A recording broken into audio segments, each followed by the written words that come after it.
القائد؟ قالوا أن تاريخ حرية المرأة لم يكتب، ولكن حرية المرأة تستحق أن تدون في سطور.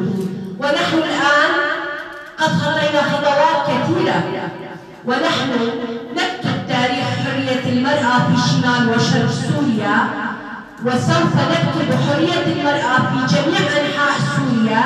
وإذا أرادنا كمؤتمر ستار سوف ننشر فكر وفلسفة القائد التي ساندت المرأة وحصلت على حريتها في جميع أرجاء العالم.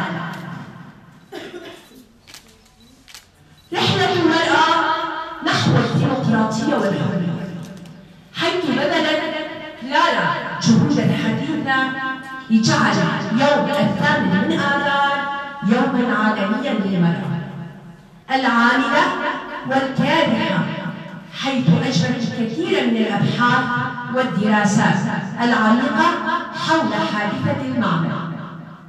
اقترحت ضمن المؤتمر الثالث للمرأة الاشتراكية بأن يكون يوم 8 آذار يوم عيد عالمي للمرأة العاملة والكادحة، وتمت الموافقة بالإجماع على جعل هذا اليوم يوما عالميا يكون يوم عيد المرأة في تاريخ 1977، وبموجب قرار جمعية الأمم المتحدة 23 المادة 23 البند 124 تم إعلان وتحديد يوما من أيام السنة ليكون يوما للمرأة، ليكون يوم السلام الدولي، هو يوم 8 آذار. واستمرارا لجهود كلارا وجميع النساء اللواتي ناضلن من أجل هذا اليوم، تتوج وأعطى رونقا ذو معنى قامت النساء الكرديات ضمن حركة الحرية بالتعميق في إيديولوجية المرأة.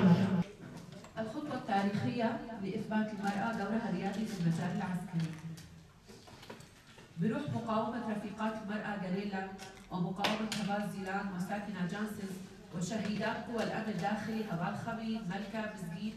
نبدأ حوارنا. بداية لما بدنا نناقش في أي موضوع لابد إنه نرجع بالتاريخ لورا شوي، بالأخص إذا كنا مجتمعين اليوم لنناقش موضوع خاص بالمرأة اللي هي تلد نصف المجتمع وترجع تربي النصف الآخر. طبعا المرأة كلياتنا نعرف إنه عانت المرأة من الظلم منذ الزمن القديم بكافة ومختلف الظروف، ليس من طرف واحد فقط، بل عانت من التاريخ الذي لم يدون عنها أي شيء، وعن المجتمع الذي ينظر للمرأة على أنها سلعة فقط، والعائلة التي تنظر للمرأة على أنها قطعة تباع للذي يدفع أكثر، وآلة للزواج والولادة فقط. ويوما بعد يوم يزداد هذا الظلم لها ولنفسها، حتى ظنت المرأة بالأخير أنه هي خلقت بهذا الشيء. براستيجي جلكي تكوشيني كتير همبار دا نهمبري جباكي نهمبري عادات وتقاليد كنت هندري جباكي دا هاي نهمبري دين وقولين كنت جباكي دا جي هاي نهمبري مالباتي يعني دما كوجيني كي درباسي هذا أو لكاريا هندري دبي أو ندهات قبيل كرنس بكل جهندري جباكي جي ندهات قبيل كرن. أما بإصرار جنا كو بخازي تكوشين بكي آزاد بكي دبن سيوان وفكروا رمانا ريبر آخو دا جنجيش آستكي بيهم با. المجالات العسكرية نحن عم نشوف التطور واختلافنا عن العالم، وجود قوى هي قوة المرأة، وجود قوى التي حملت السلاح على وجه الأرض كلياته هي موجودة في شمال وشرق سوريا. من ضمن هذه القوى قوة المرأة اللي تجي قوى الأمن الداخلي، يعني الحماية الجوهرية للمرأة.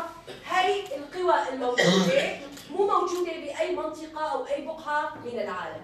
هذه القوى هي قوة المرأة اللي أثبتت وجودها وأثبتت جلالتها بقوة على وجه الأرض، وأعطت نموذج عالم.